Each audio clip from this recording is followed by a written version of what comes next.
সকাল থেকেই এমনভাবে অলসতাই পেয়েছে আমাকে যে বিছানা ছেড়ে উঠতেই পারছি না।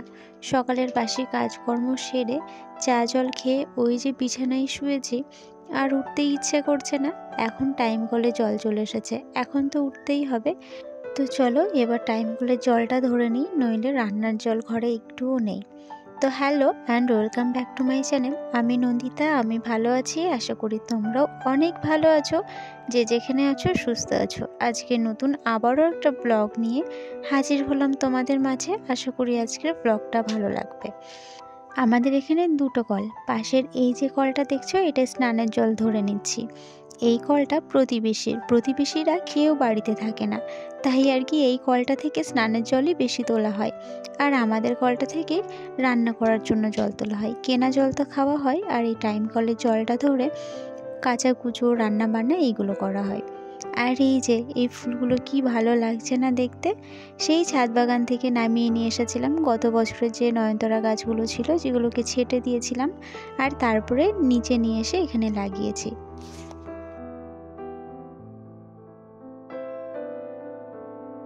এর আগে একটা শর্ট ভিডিওতে দেখিয়েছিলাম না, গোলাপ গাছ থেকে সমস্ত গোলাপ ফুলগুলোকে ছেটে ফেলে দিচ্ছি।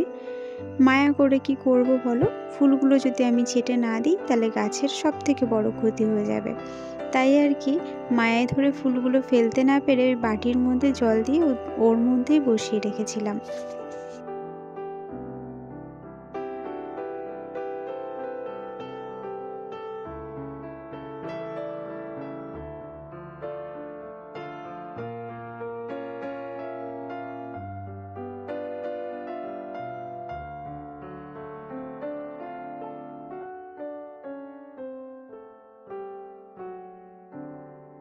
কত দিনের শখ ছিল রক্ত জবা আর শ্বেত জবা দুটোকে পাশাপাশি রাখবো।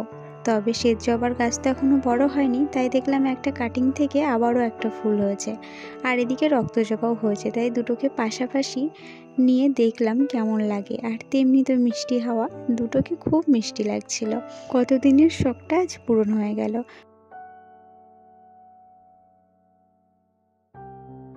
গতকাল নার্সারিতে গেছিলাম, আর সেখান থেকে এই রেইন লিলির গাছটা 40 টাকা দিয়ে নিয়ে এসেছি। সাদা রঙের ফুল, অন্য কালারও খুঁজেছি কিন্তু পাইনি। এই যে দেখো, এই কলিয়াস গাছের মাঝে যখন আনছি তখন ফুলগুলো প্রকাশিত হচ্ছে, আর যেই ছাদে রাখছি ছাদের রঙের সাথে এই সাদা রঙটা মিলে যাচ্ছে, তখন ফুলগুলো যেন কোথায় হারিয়ে যাচ্ছে, ভারী অদ্ভুত লাগছে। গত বর্ষাতে আমাকে অনেকে কমেন্ট করেছিলে আমার বেগুনি কালারের রেইন লিলি ফুলগুলোর সঙ্গে, কেউ বলেছিলে সাদা রঙের রেইন লিলি আনতে, আবার কেউ কমেন্ট করে বলেছিলে হলুদ রঙের আনতে। তো আমার এখনও মনে মনে হয় যে আমি বিভিন্ন ধরনের হাইব্রিড রেইন লিলি আমার ছাদ বাগানে অ্যাড করব। আসলে আমাদের এখানে যে দুটো নার্সারি রয়েছে সেখানে বাগানবিলাস, জবা এই দুটোর কালেকশন বেশি রয়েছে, আর অন্য কোনো ফুলের গাছ খুব একটা বেশি পাওয়া যায় না। তবুও আমি নার্সারি জেঠুকে বলে আসলাম হাইব্রিড রেইন লিলির বাল্ব যদি কাকু কোথাও পায় অবশ্যই যেন আমার জন্য নিয়ে আসে। তো বলা রইলো, এখন কবে আসবে তা বলতে পারছি না। যদি নাও আনে আমাকে অনলাইন থেকে, আমি নেওয়ার চেষ্টা করব, কারণ আমার ভীষণ ইচ্ছে করছে ছাদ বাগানে হাইব্রিড রেইন লিলি রাখার।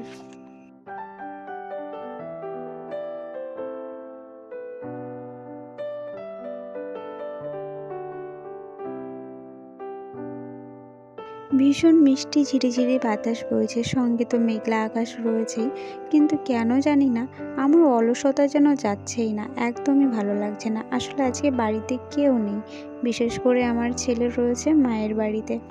আর আজকে আমার এক জায়গায় যাওয়ার আছে, বেরোনোর আছে, আর যেদিন কোথাও যাওয়ার থাকে সেই দিন যেন আমার গায়ে জাগে না। কেন জানি না, এটা আমার আগাগোড়া একটা বদ অভ্যাস। কোথাও যাওয়ার কথা শুনলে হাত পা যেন একদমই চলে না।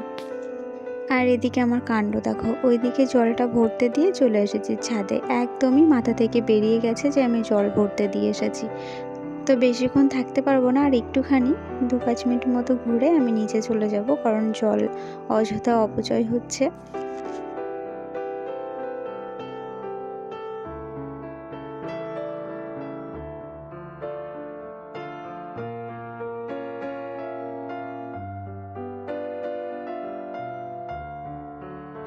এদিকে একটা লক্ষ্মী জবা হয়েছে, আমি এতক্ষণ খেয়ালই করিনি। দু একটা করে ফুটতে শুরু করে দিয়েছে। ওদিকে রক্ত জবা আর এদিকে লক্ষ্মী জবা। আর বাদবাকি গাছগুলোই কিন্তু কুড়ি চলে এসেছে, যেমন গোলাপি জবা, রাবণ জবা, ঘি জবা, পঞ্চমুখী জবা। আমার ছাদ বাগানে তো প্রচুর রঙের জবা রয়েছে।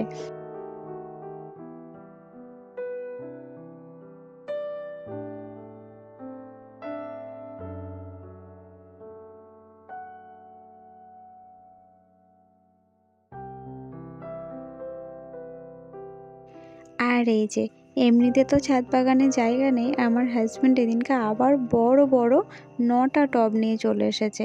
এই দিকের এই গ্লাস টবগুলো নয়, কিন্তু এই দিকের গোল টবগুলো। গ্লাস টবগুলো রেখে দিয়েছি শুধু বাগান বিলাস রাখবো বলে। বড় যে বাগান বিলাসের গাছগুলো আছে সেইগুলো শীতের আগে আগে ওই গ্লাস টবগুলোতে রিপোর্ট করব, তাহলে ঝড়ঝাপটা আসলে ঝট করে গাছগুলো পড়বে না।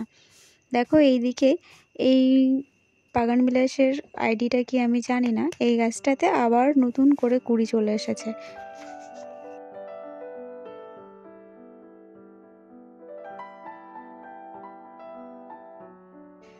তাড়াতাড়ি ছাদ থেকে নিচে নেমে আগে জলের ঢপটা ঘরে নিয়ে আসলাম, আর তারপরে দেখছি আমার হাজব্যান্ড দেখো কি নিয়ে এসেছে মাঠ থেকে কুড়িয়ে। কি বলতো এগুলো? শিমুল তুলো। ও মাঠে গিয়েছে, বস্তা নিয়ে আসলো, দেখলাম এসে আমাকে বললো একটা বস্তা দাও, তো আমি দিলাম। তারপর দেখছি এইটা কুড়িয়ে নিয়ে এসেছে। যাক, একটা ছোটোখাটো পাশ বালিশ হয়ে যাবে আমার ছেলের। তো এইগুলোকে বাছতে হবে জানো তো। এখন এইভাবেই থাকলো, যখন সময় পাবো তখন তুলোগুলোকে বেছে নেব। আমি তারপর স্নান ধান করে এই যে চলে এসেছি রান্নার পাড়ে। আর রান্না করতে করতে মাও বাড়ি ছিল না, মাও আসলো বাড়িতে। আর আমার জন্য নিয়ে এসেছে একটা স্থলবদ্ধ গাছের ডাল, যেটা লাল কালারের সিঙ্গেল পাপড়ি। তো জানি না গাছটাকে বাঁচাতে পারবো কিনা, কারণ অনেক দূরের রাস্তা সেখান থেকে নিয়ে এসেছে। তো আমি আপাতত এই জলের মধ্যে ডালটাকে চুবিয়ে রাখলাম, যাতে ডালটা একটু তরতাজা হয়। তারপরে ডালটাকে আমি মাটিতে বসিয়ে দেবো।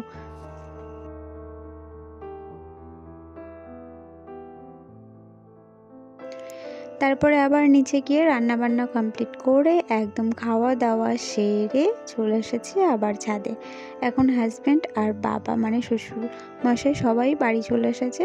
তাদেরকে মা খেতে দিচ্ছে, মানে শাশুড়ি মা খেতে দিচ্ছেন, আর আমি রেডি হয়ে ছাদে এসে একটু ঘোরাঘুরি করছি।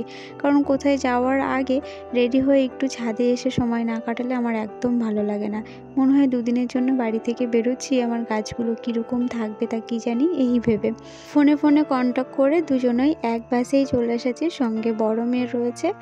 আর এই যে নির্জন রাস্তা, মেঘলা ওয়েদার, এত সুন্দর রাস্তায় কি নিজে পায়ে না হেঁটে টোটো অটো করে গেলে ভালো লাগে বলো তো।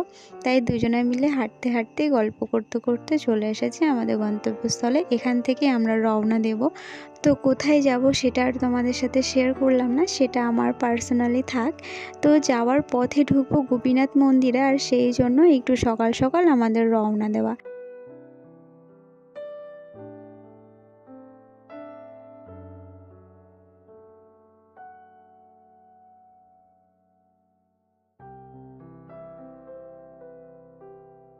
তো এরই মধ্যে আজ বিদায় নিচ্ছি। আজকের মতো এই ব্লগটা এইটুকুই। যদি কিছু ভালো লাগে অবশ্যই লাইক করো, কমেন্টে লিখে জানিও। আর আমার চ্যানেলে নতুন বন্ধু হয়ে থাকলে অবশ্যই চ্যানেলটিকে সাবস্ক্রাইব করো। আর আমার পুরনো বন্ধুদের অনেক ধন্যবাদ আমার সঙ্গে থাকার জন্য।